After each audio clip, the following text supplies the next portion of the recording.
న్యాయాధిపతుల గ్రంథము 11వ అధ్యాయము మొదటి నుంచి 3 వచనాలు చదువుకుందామండి. గిలాదు వాడైన యొఫ్తా పరాక్రమము గల బలాఢ్యుడు. అతడు వేశ్య కుమారుడు. గిలాదు యొఫ్తాను కనెను. గిలాదు భార్య అతనికి కుమారులను కనగా వారు పెద్దవారై యొఫ్తాతో, నీవు అన్యస్త్రీకి పుట్టినవాడవు గనుక మన తండ్రి ఇంట నీకు స్వాస్థ్యము లేదనిరి. యొఫ్తా తన సహోదరుల యొద్ద నుండి పారిపోయి టోబు దేశమున నివసింపగా అల్లరి జనము యొఫ్తా యొద్దకు వచ్చి అతనితో కూడా సంచరించుచుండెను. చాలండి, దయచేసి అందరూ ఇటు చూడండి. న్యాయాధిపతుల గ్రంథం గురించి ఇప్పుడు చదివితే మనకేమీ అర్థం కాదు. కాబట్టి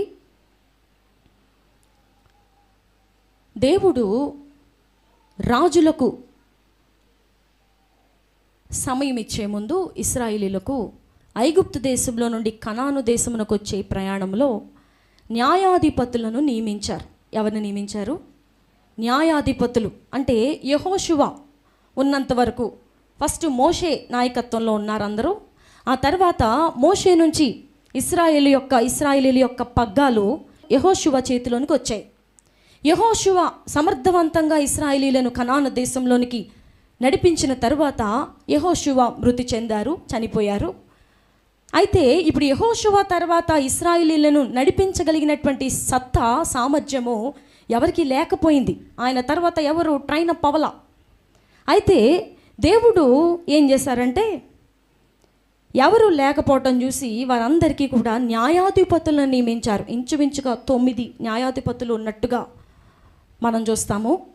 9 మంది న్యాయాధిపతులు అప్పుడప్పుడు ఒక్కొక్కళ్ళని దేవుడు నియమించుకుంటూ వచ్చారు. న్యాయాధిపతి అంటే ఇంగ్లీష్లో ఏమంటారండి? జడ్జ్ కదా. జడ్జెస్ని దేవుడు నియమించారు. నియమించి ఈ న్యాయాధిపతులు ఏం చేస్తారంటే ఇశ్రాయేలీయులందరినీ పరిపాలిస్తూ వాళ్ళు ఎవరెవరితో యుద్ధం చేయాలన్నా, ఏమన్నా మాట్లాడాలన్నా, ఏమన్నా సలహాలు ఇవ్వాలన్నా అన్నీ కూడా ఈ న్యాయాధిపతులు చూసుకుంటారనమాట. ఒక హెడ్ లాగా, ఒక అధిపతిలాగా ఉంటారు. అయితే ఇప్పుడు మనం చదువుకున్నటువంటి న్యాయాధిపతుల గ్రంథము 11వ అధ్యాయంలో మొట్టమొదటి వచనంలో ఉన్నటువంటి ఎవరు? యొఫ్తా ఒక న్యాయాధిపతి. ఎవరండి? న్యాయాధిపతి. ఆయన పేరు యొఫ్తా. అందరూ చెప్పండి. యొఫ్తా ఒక న్యాయాధిపతి, దేవుని చేత నియమించబడిన న్యాయాధిపతి. అయితే ఆయన ఊరు, ఆయన ఉంటున్నటువంటి ప్రాంతము గిలాదులో ఆయన ఉంటున్నారు. అయితే ఆయన తండ్రి పేరు కూడా గిలాదే. యొఫ్తా యొక్క తండ్రి పేరేంటి? గిలాదు. అయితే ఈ యొఫ్తా ఎలాగు పుట్టారు అనేది కూడా ఇక్కడ రాయబడింది. ఆయన ఒక వేశ్య కుమారుడు. తండ్రి పేరు గిలాదే, తండ్రి గిలాదు. కానీ ఆయన వివాహం అయిన తర్వాత కూడా మరొక స్త్రీతో ఆయన సాంగత్యము చేసి ఈ యొఫ్తాను ఏం చేశారు? కన్నారు. యొఫ్తా యొక్క తండ్రి పేరు గిలాదు. అయితే ఈయన ఒక వేశ్యకు పుట్టారనమాట. రకరకాలైనటువంటి మనుషులతో జీవించే ఒక వేశ్యకు ఈ యొఫ్తా జన్మించారు. గిలాదు తన భార్య ఉన్నప్పుడు ఆయనకి ఎంతమంది కుమారులు కన్నారు? కొంతమంది కుమారులు కన్నారు. 2 3 ఇక్కడ సరిగ్గా మనకి రాయబడలేదు. ఆ కుమారులందరూ ఏం చేశారంటే గిలాదు యొక్క కుమారులు, అసలైన భార్యకు పుట్టినటువంటి కుమారులు, ఆల్రెడీ పుట్టినటువంటి యొఫ్తా, వేశ్యకు పుట్టినటువంటి యొఫ్తా దగ్గరికి వచ్చి, అబ్బాయి నువ్వు ఒక వేశ్యకు పుట్టినోడివి, నీకు మా తండ్రి ఇంట నీకేం లేదు, స్వాస్థ్యం లేదు, నువ్వేమీ స్వతంత్రుడిగా ఏం పుట్టలేదు, నువ్వేదో అడ్డదారిలో వచ్చినట్టుగా కనపడుతున్నావు, కాబట్టి మన తండ్రి ఇంట నీకే స్వాస్థ్యము మేము పంచిపెట్టము, ఇవ్వము అని చెప్పేశారు. చెప్పినప్పుడు యొఫ్తా ఏం చేశారు? 3వ వచనాన్ని చూద్దాం. యొఫ్తా తన సహోదరుల యొద్ద నుండి పారిపోయి టోబు దేశమున నివసింపగా, ఎక్కడికి వెళ్ళిపోయారు? టోబు దేశంలోనికి పారిపోయి వెళ్ళిపోయిన తర్వాత అదంతా చదవడం ఇప్పుడు అవ్వదండి. ఇటు చూడండి, నేను చెప్తాను, అందరికీ కథలాగా చెప్తాను. టోబు దేశంలోకి వెళ్ళిపోయిన తర్వాత యొఫ్తా ఒక న్యాయాధిపతి కాబట్టి ఆయన ఎవరో నచ్చిన వాళ్ళ దగ్గరికి వెళ్ళిపోయి జీవిస్తున్నారు. ఇంట్లోంచి బయటికి పంపేశారు కాబట్టి నీకే స్వాస్థ్యం లేదు, నీకేం ఇవ్వము అని చెప్పారు కాబట్టి వెళ్ళిపోయిన తర్వాత అమోనీయులనే కనాను దేశంలో ఉంటున్నటువంటి ఒక జాతి వారు, అమోనీయులు, ఇశ్రాయేలీయులతో యుద్ధం చేయడానికి బయలుదేరినప్పుడు యుద్ధం జరుగుతున్నప్పుడు ఇశ్రాయేలీయులకి సామర్థ్యం సరిపోవటం లేదు. ఇశ్రాయేలీలు యుద్ధము చేయలేకపోతున్నారు. ఎందుకంటే యెహోషువ లేరు. యెహోషువ తర్వాత కొంతమంది న్యాయాధిపతులు వచ్చారు, వాళ్ళు చనిపోయారు. వీళ్ళకి ఇప్పుడు ఉండవలసినటువంటి న్యాయాధిపతి అయినటువంటి యెఫ్తా వాళ్ళ దగ్గర లేకుండా ఎక్కడికి వెళ్ళిపోయారు? టోబు దేశంలోకి ఏం చేశారు? వెళ్ళిపోయారు.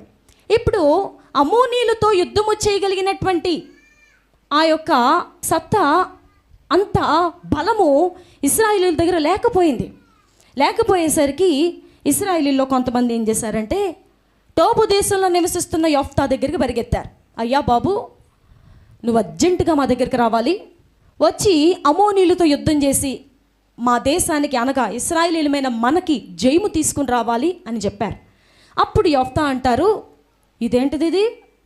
నీకే స్వాస్థ్యం లేదు, నువ్వు అసలు ఈ దేశానికి చెందినోడు కాదు, నీకేం ఇవ్వవు, నువ్వు వెళ్ళిపో అని చెప్పి మా తండ్రి ఇంటి దగ్గర నుంచి నన్ను తోసేసి పంపేశారు. ఇప్పుడేమో మళ్ళీ రమ్మంటున్నారు, నేనెందుకు వస్తాను అని అడుగుతారు. అడిగినప్పుడు అలా కాదులే, ఇప్పుడు మాకు అవసరం వచ్చింది, నువ్వు ఒకవేళ ఆ దేశాన్ని వదిలిపెట్టి మా దేశంలోకి వచ్చి గిలాదు దేశంలోకి వచ్చి నువ్వు నివసించి మా తరపున పోరాడి అమ్మోనీయులతో యుద్ధం చేసి జయము తీసుకొచ్చావు అనుకో, నిన్ను ప్రధానమంత్రిని చేస్తామని చెప్పారు. ఆఫర్, నిన్ను ప్రధానమంత్రిని చేసి ఇశ్రాయేలీయులందరి మీద నిన్ను అధిపతిగా నియమిస్తాము అని చెప్పారనమాట పెద్దలందరూ వచ్చి.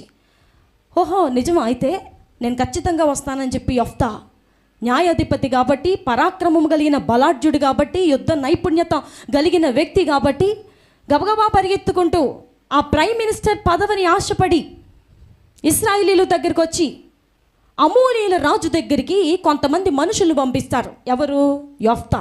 ఏమని అంటే కొంతమంది వెళ్ళి అమోరీయుల రాజు దగ్గరికి ఏమని మాట్లాడతారంటే, రాజా, ఏంటి అసలు మా మీదకు యుద్ధానికి ఎందుకు వచ్చావు? నీవు మేము సమాధానంగా ఉండొచ్చు కదా ఈ కనాను దేశంలో, ఎందుకు మా మీదకి దండి తింతలా పెద్ద పెద్ద ఈటలు వేసుకుని కత్తులు వేసుకుని యుద్ధానికి వస్తున్నావు? మా మీదకి సమాధాన పడిపోదాం అని చెప్పి మాట్లాడితే ఆ అమోనీయుల రాజు ఏమన్నారంటే, మా దేశంలో ఉన్నటువంటి కొంత ప్రాంతాన్ని మీరు తీసుకున్నారు ఇశ్రాయేలీయులారా. ఎందుకు తీసుకున్నారు మీరు? అవన్నీ మాయి, అవన్నీ మా ప్రదేశాలు. అర్నాను కళ్ళము, మోయాబు ప్రదేశము, ఇవన్నీ మావి. మీరెందుకు తీసుకున్నారు? ఆ ప్రదేశాలన్నింటిలో ఇశ్రాయేలీయులు ఉంటున్నారేంటి? అవన్నీ మళ్ళీ మేము తిరిగి తెచ్చుకోవడానికే మీ మీద యుద్ధానికి వచ్చాం మేము అని చెప్పి అమోనీయుల రాజు యెఫ్తా పంపించిన మనుషులకు సమాధానం చెప్పారు.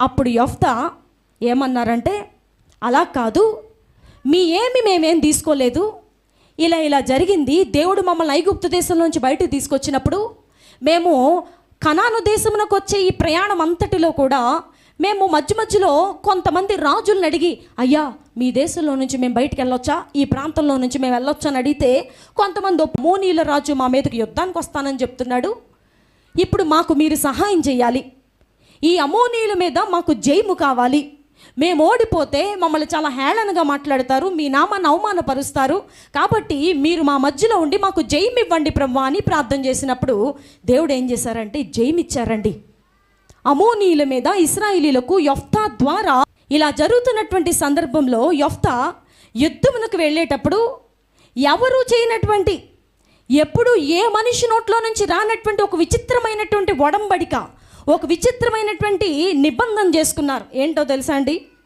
యుద్ధమునకు వెళ్ళొస్తే సహజంగా రాజులు ఏమని మొక్కుబడి చేసుకుంటారు? దేవుని పిల్లలైనటువంటి రాజులైతే, ప్రభువా మీరు మాకు యుద్ధంలో జయమిస్తే ఇదిగో మీ ధనాగారంలో ఉన్నటువంటి ఆ బంగారం అంతా మీకు సమర్పిస్తాం, లేకపోతే ఇన్ని పొట్టేళ్ళని సమర్పిస్తాం, ఇంత బలి అర్పిస్తాం, లేకపోతే ఇంతగా ఆరాధన చేస్తాం, ఇంతగా మేము జయమని కేకలు వేస్తాం, ఇంకేదేదో చెప్తారు. కానీ ఈ విచిత్రమైనటువంటి మనస్తత్వం కలిగిన, పరాక్రమం కలిగిన బలాఢ్యుడైనటువంటి యెఫ్తా ఓ విచిత్రమైనటువంటి నిబంధన చేసుకున్నారండి. ఏంటో తెలుసా? ప్రభువా మీరు కనుక నాకు అమ్మోనీయుల మీద జయమిస్తే, అమోనీయుల మీద మాకు అప్పర్ హ్యాండ్ ఇస్తే, మేము జయము పొందితే, నేను జయధ్వనులతో సజీవుడుగా జయము పొందిన వ్యక్తి వలె ఆనందంతో నా ఇంటికి వెళుతున్నప్పుడు నా ఇంటిలో నుండి ఏది మొదట బయటకు వస్తుందో దాన్ని మీకు బలర్పిస్తానని మొక్కుబడి చేసుకున్నారు. చాలా విచిత్రంగా ఉంది కదండి, ఆశ్చర్యంగా ఉంది. నా ఇంటిలో నుండి ఏది బయటకు వస్తుందో మొట్టమొదట అది ఆవే కావచ్చు, గేదె కావచ్చు, నా భార్య మేళ తాళాలతో స్వాగతం పలకాలని చెప్పి తన తండ్రికి ముందుగా ఎదురుగా ఇంట్లో నుంచి ఏం చేశారు, బయటికి వచ్చారు. ఈ సందర్భము చూసినటువంటి యొఫ్తా ఒక్కసారిగా కుప్పకూలిపోయారనమాట. అమ్మా, నన్ను తల్లడింప చేయి వారిలో నువ్వు ఒక్కతివై ఉన్నావు.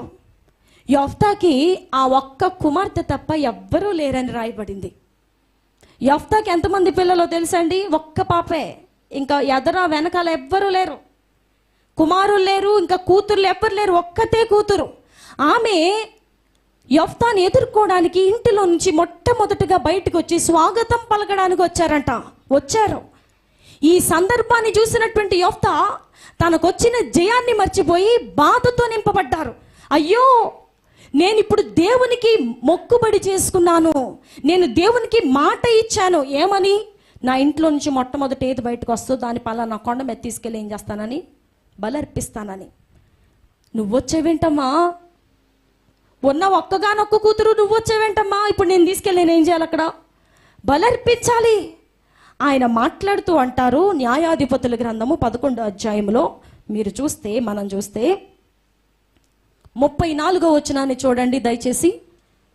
న్యాయాధిపతుల గ్రంథము 11వ అధ్యాయము 34వ వచనం.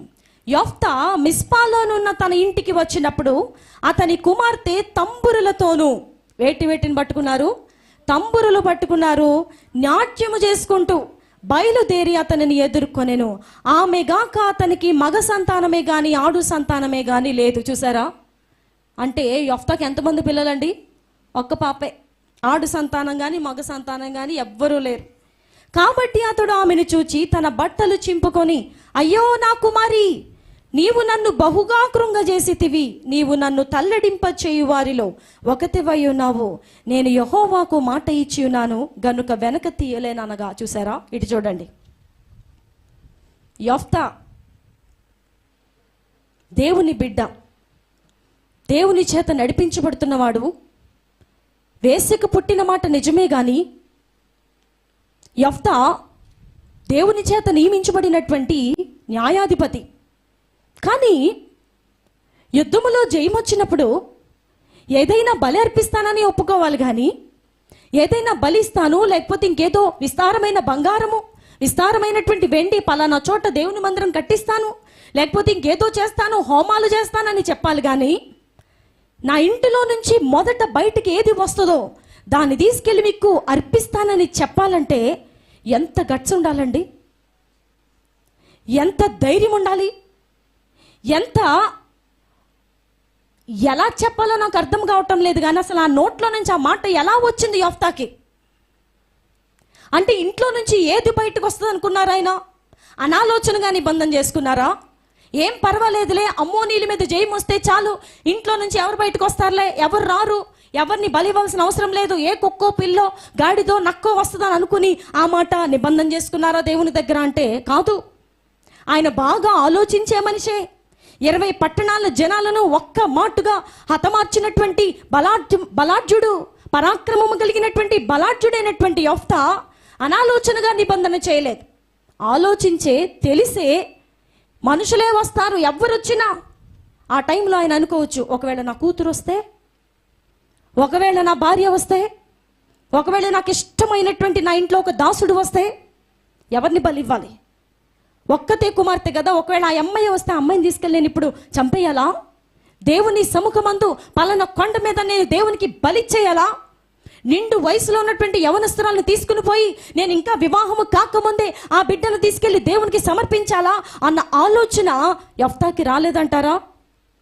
ఈ రోజుల్లో మనము ఏదైనా దేవునికి ఇవ్వాలనుకున్నప్పుడు, దేవునికి ఒడంబడిక చేసేటప్పుడు, దేవుని సన్నిధిలో దేవునికి మాట ఇచ్చేటప్పుడు 10 సార్లు ఆలోచిస్తాం. నాకు ఉద్యోగం వస్తే ప్రభువా, నాకు పలానా ఇంటర్వ్యూలో నేను సెలెక్ట్ అయితే, లేకపోతే నాకు పలానా ప్రమోషన్ వస్తే, నేను ఉన్నటువంటి పొజిషన్లో నుండి హయ్యర్ పొజిషన్కి నేను ప్రమోట్ చేయబడితే, లేకపోతే ఎగ్జామ్లో నేను పాస్ అయితే, దేవుడు నా జీవితంలో నాకు ఈ మేలు చేస్తే, నాకు వివాహం అయితే, నా వ్యాపారంలో వృద్ధి వస్తే, నేను పెట్టే ప్రతి చెయ్య అది ఆశీర్వదించబడితే, నేను వెళ్ళే ఈ ప్రయాణము నాకు సఫలమైతే, ఇదిగో ఇలా చేస్తాను అని చెప్పే ముందు we will just think of that. ఆలోచిస్తాం. నేను ఇవ్వగలనా లేదా? చాలామంది అనుకుంటారు, ప్రభా మా అమ్మాయికి జాబ్ వస్తే 10,000 రూపాయలు పెట్టి ఇదిగో మందిరంలో ఇది చేస్తా అంటే 10,000 వాళ్ళ దగ్గర ఉన్నాయి కాబట్టి ధైర్యము, లేకపోతే అప్పు చేసైనా తేగలిగినటువంటి ధైర్యము, లేకపోతే అమ్మాయికి వచ్చి జీతంలోంచి తీయగలిగిన ధైర్యము. మనం ఎంత ఇవ్వగలుగుతామో సరి చూసుకునే కదా మనం మాట ఇస్తాం దేవునికి. మన దగ్గర ఉన్నదాన్ని మనం ఇస్తాం కదా. మనమేమి మన ప్రాణాల దాకా వచ్చి త్యాగము చేసేంత మనము త్యాగము చేయలేము కదా. కానీ యెఫ్తా చూడండి, చాలా విచిత్రమైనటువంటి ఆలోచన కలిగిన మనిషిగా పరిశుద్ధ గ్రంథంలోనే ఏకైక వ్యక్తిగా కనబడతారు. చాలామంది యుద్ధాలు చేశారు, చాలామంది దేవునికి బలులు అర్పించారు, ఇది చేస్తాను అది చేస్తానన్నారు. గత వారం మనం వినినట్టు హన్నా బిడ్డనిస్తే దేవునికి అర్పిస్తానన్నారు. అది కూడా సులువేమో కానీ, అది కూడా ఈజియెస్ట్ థింగ్ ఏమో కానీ, ఎవరు ఇంటిలో నుండి బయటకు వస్తే వాళ్ళని బలిస్తాననడము అవివేకం అన్నామా, అజ్ఞానం అందామా, పిచ్చి పిచ్చి ఆలోచనలు అందామా? ఏమిటండి ఈ యొక్క నిబంధన? ప్రాణాలతో చెలగాటమాడే ఈ నిబంధన దేనికి యెఫ్తాకి? దేవుడేమన్నా నీ కుమార్తెని బలివ్వని దేవుడేమన్నా మాట తీసుకున్నారా? ఏమీ లేదే. ప్రార్థించినప్పుడు నువ్వు వెళ్ళు నీకు జయమిస్తానని చెప్పారు కదా. తనంతట తానే దేవుని సన్నిధిలో నిబంధన చేసుకున్నారు. కొంతమంది ఉంటారు మందిరాల్లో కానీ సమాజంలో కానీ క్రైస్తవ పిల్లల్లో కొంతమంది ఉంటారు, ప్రాణాలకి సైతం తెగిస్తారండి. ప్రాణాలు సైతం లెక్క చేయరు. సాధు సుందర్ సింగ్ ఆయన ఒక సిక్కు మతంలో నుండి యేసుప్రభుని నమ్ముకున్నారు. ఒకప్పుడు బైబిల్ని కాల్చేసినటువంటి వ్యక్తి, తాను చదువుతున్నటువంటి తరగతిలో, తాను కూర్చున్నటువంటి కళాశాలలో క్లాసుల్లో దేవుని పిల్లలైనటువంటి వారు బైబిల్ గ్రంథాలను తెచ్చి కొత్త నిబంధన వారు చదువుతున్నప్పుడు బలవంతంగా వారి చేతిలో నుండి బయటికి లాగి ఊరి బయట తీసుకెళ్లి దాన్ని కాల్చినటువంటి వ్యక్తి అట్ట ఏదో చాలా బాగుందని అట్ట దాసుకున్నారంట. ఎవరు? సాధు సుందర్ సింగ్ గారు బైబిల్ అంతటిని పేజీలంతటిని అగ్నిలో కాల్చేసి నిప్పుల మీద తగలబెట్టేసి అట్ట దేనికైనా పనికి వస్తుంది, ఇసురుకోవటానికో ఎట్లన్నా పెట్టుకోవడానికని అట్ట దాసుకున్నారు. ఆ అట్ట దాసుకున్న మాట నిజమే, కానీ ఒక రోజున దేవుని కొరకు, క్రీస్తు ప్రభువారి యొక్క సువార్త కొరకు హిమాలయ ప్రాంతంలో, ఆ టిబెట్ ప్రాంతంలో, భయంకరమైనటువంటి మంచు ప్రాంతాలలో వట్టి కాళ్లతో చెప్పులు లేకుండా రక్తాలు కారుతున్నటువంటి పాదాలతో నడిచి వెళ్ళిపోయి దేవుని కొరకు ప్రయాసపడినటువంటి వీరుడు సాధు సుందర్ సింగ్ గారు. ఆయన చనిపోయారు అని ఎవ్వరూ చెప్పరండి, ఎందుకంటే ఆయన ఎటు వెళ్ళిపోయారో తెలియదని మన చరిత్రకారులు చెప్తున్నారు. టిబెట్ ప్రాంతంలో సువార్త ప్రకటించడానికి హిమాలయ పర్వతం ఎక్కి మంచులో నడుచుకుంటూ వెళ్ళిపోయారు. ఆ మంచుకి, ఆ చలికి తట్టుకోలేక తన పాదాలు చీలిపోయి రక్తం గారిపోయేదంట. అయినా సరే దేవుని కొరకు ఏం చేశారు? ప్రయాస పడ్డారు. అయినా సరే దేవుని కొరకు ప్రయాసపడి, ఒకవేళ దేవుడు ఆయనను తీసుకుని పోయారేమో తెలియదు కానీ ఆయన మరణించినట్టు దాఖలాలు లేవు. చూడండి ప్రియమైన దేవుని బిడ్డలారా, దేవుని కొరకు త్యాగ మూర్తులు ఈ ప్రపంచంలో భూమి మీద నివసించారు, నివసిస్తున్నారు నేటికి కూడా. నీవు నేను కూడా దేవునికి త్యాగము చేసేవారమై ఉండాలి. డబ్బు సంపాదించడం సులువే, దేవుని నమ్ముకున్నాక మాకు ఈ అపార్ట్మెంట్ కొనుక్కున్నామండి అని చెప్పడం సులువే. ఎందుకంటే దేవుడు దీవించే దేవుడు కాబట్టి, అన్ని ఇచ్చే దేవుడు కాబట్టి, ఆయన తీసుకోవడానికి పెద్ద ఇష్టపడరు, అన్ని ఇవ్వడానికి ఇష్టపడతారు కాబట్టి వచ్చినాయి అంటే పెద్ద ఆశ్చర్యము లేదు. దేవుని కొరకు నువ్వు ఎలా త్యాగము చేసుకుంటున్నావు, వ్యయపరుచుకుంటున్నావు, నిన్ను నువ్వు ఎలా స్పెండ్ చేసుకుంటున్నావు, ఎలా సాక్రిఫైస్ చేసుకుంటున్నావు, దేవుని కొరకు నీలో నుండి ఏది కోల్పోయావు, ఏది విడిచిపెట్టావు? నీ సుఖాన్ని విడిచిపెట్టావా? నీ సమయాన్ని విడిచిపెట్టావా? నీ కుటుంబాన్ని విడిచిపెట్టావా? నీ బంధువుల్ని విడిచిపెట్టావా? దేన్ని నువ్వు దేవుని కొరకు విడిచిపెట్టి దేవుని సువార్తలో భాగమవుతున్నావు? యుద్ధంలో జయం వచ్చినంత మాత్రాన ఎంత సీరియస్గా డెసిషన్ తీసుకోవాల్సిన అవసరం ఏమైనా ఉందా? ప్రభా మీ కొరకు విస్తారమైనటువంటి ఎడ్లను బలిస్తానంటే దేవుడు కాదనరు. ప్రభా మీ కొరకు మంచి మందిరాన్ని కట్టిస్తానంటే దేవుడేమి కాదనరు. ప్రభా మీ కొరకు లేకపోతే ఇంకేదో చేస్తానంటే, ఇంత డబ్బు తీసుకొచ్చి మీ మందిరంలో సమర్పిస్తానంటే ఏమి కాదనరు. నా ఇంటిలో నుంచి ఏది మొదట బయటకు వస్తుందో దాన్ని తీసుకొచ్చి మీకు బలిస్తానంటే ఏం మాట అండి అది? వినడానికి చాలా అజ్ఞానంగా కనపడుతుంది ఈ రోజున మనుషులకి. ఏంటండి యెఫ్తా అసలు? ఈ రోజుల్లో నేను కానీ, ఆ రోజుల్లో నేను కానీ యెఫ్తా దగ్గర ఉంటే అప్పుడు చెప్పేవాడిని ఏమండి యెఫ్తా గారు ఏంటో పిచ్చి ఆలోచన? ఒకవేళ మీ అమ్మాయి వస్తే అమ్మాయిని తీసుకెళ్ళి బలి ఇచ్చేస్తారా? మీరు ప్రైమ్ మినిస్టర్ హోదాలో ఉన్నారు, మీ అమ్మాయి పెళ్ళి ఎంత గ్రాండ్గా చేయొచ్చో తెలుసా మీరు? అంత ఎదుగొచ్చిన అమ్మాయిని యవనస్తురాలు తీసుకెళ్ళి బలిచ్చేస్తారా? అలా ఏం కుదరదండి, ఏం పర్వాలేదు, దేవునికి మాట ఇచ్చి వెనక్కి తీసుకోవచ్చు, ఏం పర్లేదు, దేవుడు కనికరించే దేవుడు కాబట్టి, కృప చూపే దేవుడు కాబట్టి ఏం పర్వాలేదు, ఆ అమ్మాయి ప్లేస్లో ఎవరినైనా ఒక దాసుడిని తీసుకెళ్ళి బలిచ్చేయండి, ఏం కాదు అని చెప్పి ఉందుమేమో.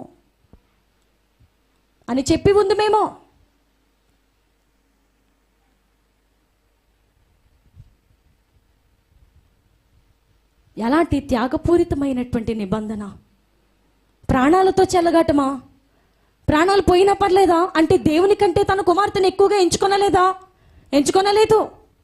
దేవుని కంటే ఎక్కువగా తన కూతుర్ని ఆయన ప్రేమించలేదా? ఒక్కగానొక్క కూతురు కదా, ఇంకా ముందు వెనకాల ఎవరు లేరు. అయినా సరే తన కుమార్తెను బలిపడానికి ఇష్టపడుతున్నారు యెఫ్తా.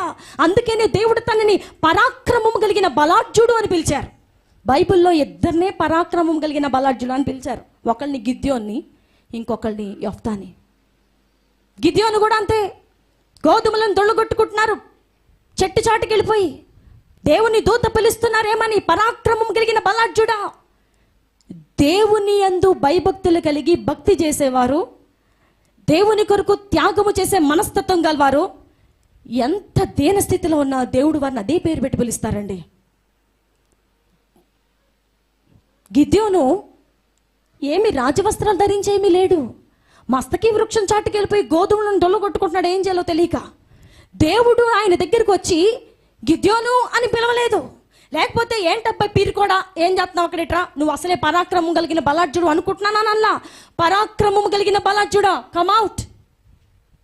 నువ్వు దేవుని కొరకు నిలబడే మనస్తత్వం కలిగిన వ్యక్తివైతే నీ దగ్గర అసలు డబ్బులు లేకపోయినా దేవుడు నిన్ను అదే చూపుతో చూస్తారు. ప్రియ దేవుని బిడ్డ, దేవుని కొరకు సేవ చేయాలన్న ఆకాంక్ష, ఆశ, ఆ గట్స్, ఆ మండే అగ్ని నీలో ఉండినప్పుడు మనుషులు నిన్ను చిన్న చూపు చూడొచ్చు, మనుషులు నిన్ను తగ్గించి పిలవచ్చు, ఏంట్రా అని పిలవచ్చు, ఏమై అని పిలవచ్చు.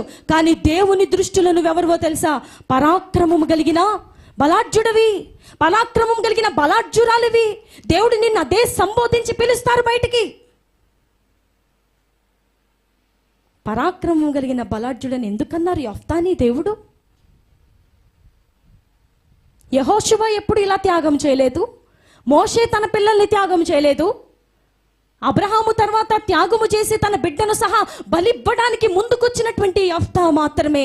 ఇంకా అబ్రహాము బలిస్తుండగా దేవుని దూత పైనుండి పిలిచి పరలోకం నుండి, అబ్రహామా ఏం చేయకు అని చెప్పి ఆపేశారు. ఇస్సాకు చనిపోలా. ఇస్సాకు ప్లేస్లో ఒక కొమ్ములు తగులుకున్న ఒక పొట్టేలు బలిచ్చారు కదా. కానీ సొంత కుమార్తెను తన చేతితో కత్తి పట్టుకుని నరికినటువంటి ఒక వీరుడు, పరాక్రమం కలిగిన బలాఢ్యుడు, త్యాగమూర్తి అని చెప్పాలో ఏమి చెప్పాలో నాకు అర్థం కావటం లేదు. కానీ అలాంటి తండ్రులు భూమి మీద ఉంటారండి. అసలు పిల్లల్ని చంపుకోవడానికి అంటారు ఎవరైనా? పిల్లల్ని ఎందుకు కంటాము?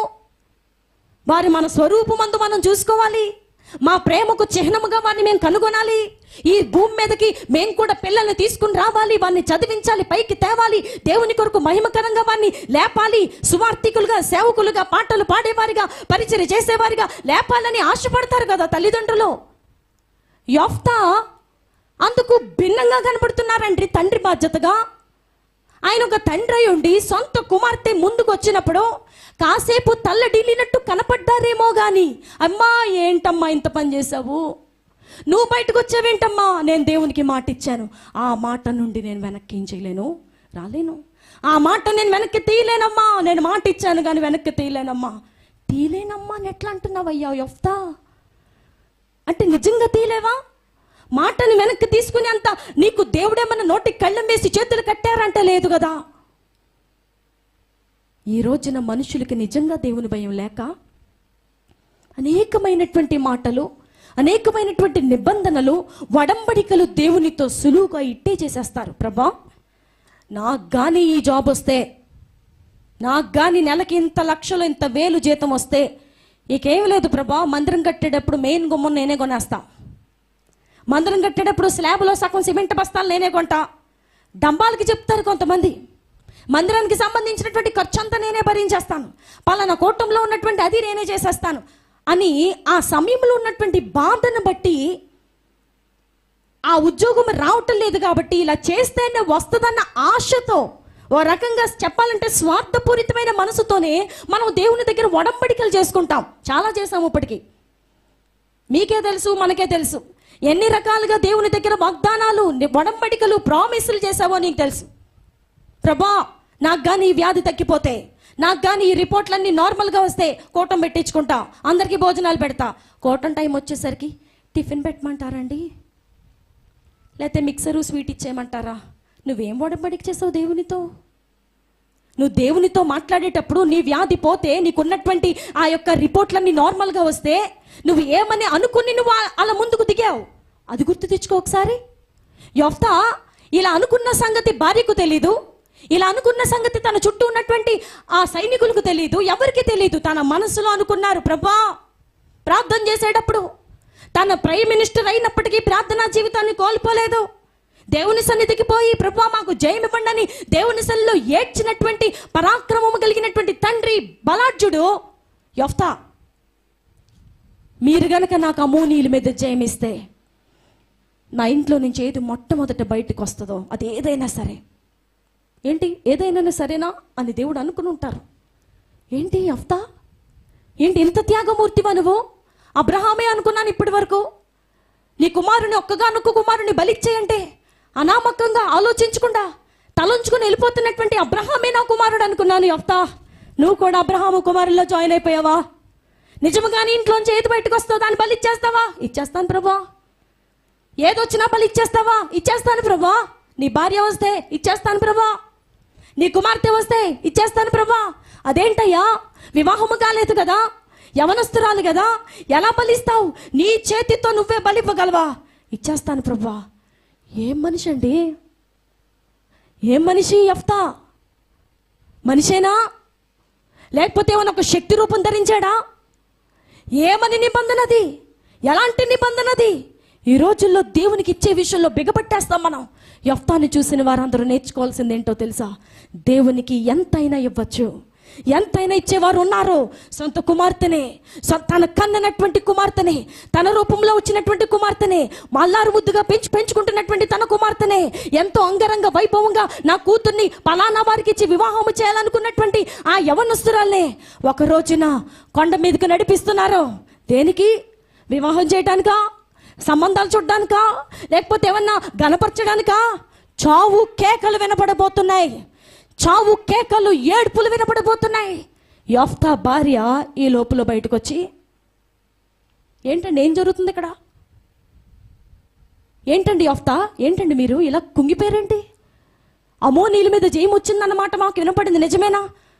నిజమేనండి అమ్మగారు, నిజమే. మరేంటండి ఆ యొఫ్తా ఏంటి అక్కడ, ఏంటి అలా తల్లడిల్లిపోతున్నాడు? ఏంటి ఏమైంది? ఎందుకు ఆయన అలా తల్లడిల్లిపోతున్నారు? ఎందుకు ఏడుస్తున్నారు? ఏం జరిగింది చెప్పండి అన్నప్పుడు ఆ చుట్టూ ఉన్నవారు యొఫ్తా భార్యకు చెప్పుంటారమ్మా, ఇదిగో మన అయ్యగారంట జయమొస్తే ఎవరు బయటకు వస్తే వాడిని బలిస్తానన్నారంట. మన పాపగారు బయటకు వచ్చారు, పాపగారిని ఇప్పుడు బలి ఇవ్వాలంట. యొఫ్తా భార్య యొక్క రియాక్షన్ ఎలా ఉంటుందో చెప్పండి భార్యలు.